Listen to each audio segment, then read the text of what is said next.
অন্নপূর্ণা ভান্ডারের টাকা লক্ষ্মীর ভান্ডার অ্যাকাউন্টেই দেয়া হবে, তবে আপনাদের ডিবিটি লিঙ্ক করে থাকতে হবে, না হলে টাকা আপনারা ব্যাংক অ্যাকাউন্টে পাবেন না। তো এই রকম খবর আপনারা শুনতে পাচ্ছেন যে ডিবিটি লিঙ্ক ছাড়া নাকি অন্নপূর্ণা ভান্ডারের টাকা পাবেন না। তো কিভাবে বিষয়টা আপনারা বুঝবেন আপনাদের ডিবিটি লিঙ্ক রয়েছে কিনা বা কবে আপনাদেরকে টাকা দেওয়া হতে পারে, এই সমস্ত বিষয়গুলো নিয়ে আমরা আজকের এই ভিডিওতে আলোচনা করব। তো অবশ্যই ভিডিওটি বেশি বেশি করে শেয়ার করে দিন, সকলে যাতে খবরটি জানতে পারে। আর এই ধরনের আপডেটগুলো পাওয়ার জন্য চ্যানেলটিকে সাবস্ক্রাইব করে রাখবেন। ফেসবুক থেকে যারা ভিডিওটি দেখছেন পেজটিকে ফলো করে রাখতে ভুলবেন না। তো আমরা কিছুদিন আগে একটা ভিডিও ক্লিপ দেখিয়েছিলাম, সেখানে কিন্তু বিজেপির একজন সদ্য নির্বাচিত বিধায়ক তিনি বলছিলেন যে অন্নপূর্ণা ভান্ডারের টাকা লক্ষ্মীর ভান্ডার যে টাকাগুলো দেওয়া হতো অ্যাকাউন্টে তাতেই কিন্তু ট্রান্সফার করা হবে, টাকাটা বাড়িয়ে দিয়ে দেওয়া হবে, এরকম তিনি কিন্তু বলেছিলেন। তো আমরা কিন্তু দেখে এসেছি যে কেন্দ্র সরকারের যে প্রকল্পের টাকা, পিএম কিষাণ বলুন, জব কার্ডের টাকা বলুন, যত সমস্ত কিছু টাকা, সেই সমস্ত টাকাগুলো কিন্তু সমস্তটাই ডিবিটির মাধ্যমে দেওয়া হয়ে থাকে, মানে ডাইরেক্ট আধারের মাধ্যমে টাকাগুলো ট্রান্সফার করা হয়ে থাকে। যেহেতু আমাদের পশ্চিমবঙ্গে বিজেপি সরকার গঠন করা হয়েছে, সুতরাং কেন্দ্র সরকারের সঙ্গে কিন্তু আমাদের রাজ্য সরকারের এবার সুসম্পর্ক তৈরি হবে এবং নিজেরা সমস্ত কিছু একত্রিত হয়েই যা কাজ করার সমস্ত কিছু কিন্তু করবে। ফান্ড কেন্দ্র সরকার থেকে আসবে, হ্যাঁ, দিয়ে সেগুলো বিতরণ থেকে শুরু করে সমস্ত কিছু কিন্তু কাজ হবে। এবার ডিবিটি লিঙ্ক আপনাদের রয়েছে কি নেই সেটা আপনি কিভাবে চেক করবেন, চলুন আমি একটু মোবাইল স্ক্রিনে আপনাদেরকে আমি দেখিয়ে দিচ্ছি। দেখুন আপনাদের ডিবিটি লিঙ্ক করা রয়েছে কিনা কিভাবে চেক করবেন বা নতুন করে ডিবিটি লিঙ্ক কিভাবে করবেন, তার জন্য যে কোনো ব্রাউজার ওপেন করে গুগলে চলে আসবেন। গুগলের সার্চ বাটনে এসে এখানে আপনি লিখে দেবেন এনপিসিআই কথাটি গুগলে এসে লিখে দেবেন, বা npci.org.in একসঙ্গেও লিখতে পারেন। তো আমরা শুধু এনপিসিআই কথাটা গুগলে এসে লিখে দিলাম, তাহলে প্রথমেই দেখবেন npci.org.in একটি ওয়েবসাইট আর এনপিসিআই লেখা রয়েছে, এই লেখাটির উপরে ক্লিক করবেন, তাহলে আপনার সামনে এই ধরনের একটি ওয়েবসাইট খুলে যাবে। এবার উপরে দেখুন কাস্টমার অপশন রয়েছে, এখানে ক্লিক করবেন, দিয়ে এখানে দেখুন ভারত আধার সিডিং স্ট্যাটাস বেস অপশন রয়েছে, এই অপশনে আপনি ক্লিক করবেন।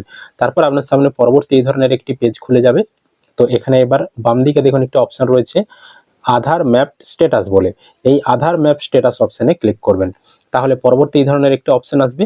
এবার এইখানে আপনার আধার কার্ডের নাম্বারটা আপনি বসাবেন যার আপনি চেক করতে চাইছেন ডিবিটি লিঙ্ক রয়েছে কিনা।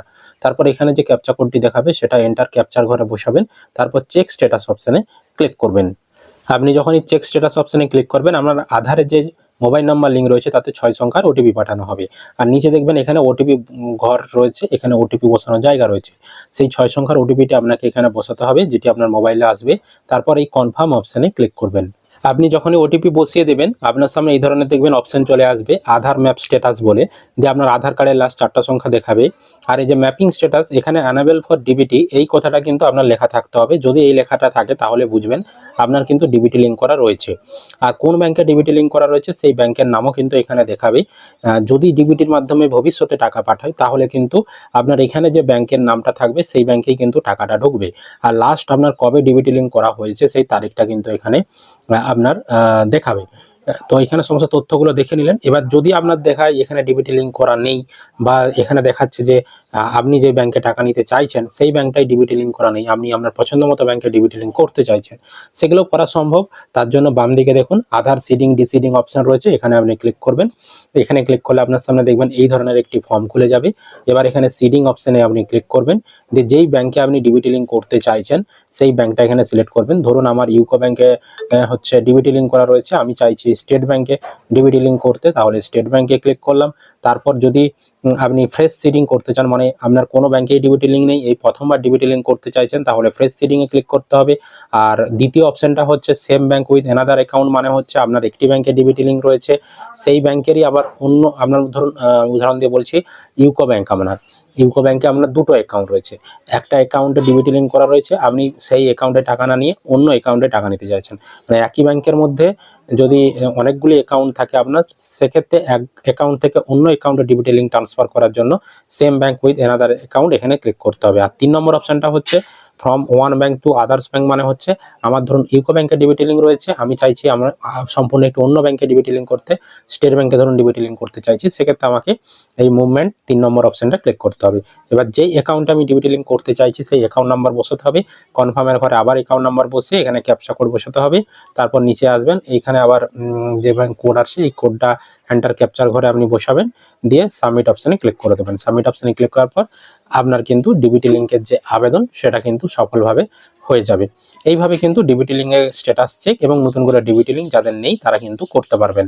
এবার একটা জিনিস বলে রাখি, বর্তমানে একটা জিনিস যে রটছে যে ডিবিটি লিঙ্ক ছাড়া নাকি অন্নপূর্ণা ভান্ডারের টাকা পাবেন না, এটা সম্পূর্ণ ভুল কথা। কারণ এখন পর্যন্ত অন্নপূর্ণা ভান্ডারের কোনো রকম নোটিশ জারি করেনি, মানে অফিসিয়াল কোনো বিজ্ঞপ্তি এখন পর্যন্ত কোনো জারি করেনি সরকার। মানে কিভাবে টাকা দেবে, কোন প্রসেসে টাকা দেবে, নতুন করে আবেদন করতে হবে কিনা, নতুন করে ফর্ম জমা করতে হবে কিনা, হ্যাঁ এই বিষয় নিয়ে কিন্তু এখনো কোনো সিদ্ধান্ত নেওয়া হয়নি। সুতরাং এখন যে খবরগুলো রটছে সেটা সম্পূর্ণ ভুয়া, ঠিক আছে। প্রথম মন্ত্রিসভার বৈঠকে এই শুক্রবার বৈঠক হওয়ার সম্ভাবনা রয়েছে। সেই দিন কিন্তু বিজেপি যে সকল প্রতিশ্রুতিগুলো দিয়েছিল সেগুলো নিয়ে কিন্তু সেখানে আলোচনা হতে পারে। তো সেই আলোচনার পরে কি বিষয় উঠে আসছে, কবে নোটিফিকেশন, গ্যাজেট নোটিফিকেশন জারি হবে, তার উপর সমস্ত কিছু কিন্তু নির্ভর করছে। সুতরাং আপনারা অপেক্ষা করে থাকুন, পরবর্তী সময়ে যা যা আপডেট আসবে আপনারা একদম সঠিক তথ্য আমাদের এই চ্যানেল থেকে পেতে পারবেন। অবশ্যই ভিডিওটি বেশি বেশি করে শেয়ার করে দিন, সকলে যাতে সঠিক খবরটি জানতে পারে। আর এই ধরনের আপডেটগুলো পাওয়ার জন্য চ্যানেলটিকে সাবস্ক্রাইব করে রাখবেন। ফেসবুক থেকে যারা ভিডিওটি দেখছেন পেজটিকে ফলো করে রাখতে ভুলবেন না।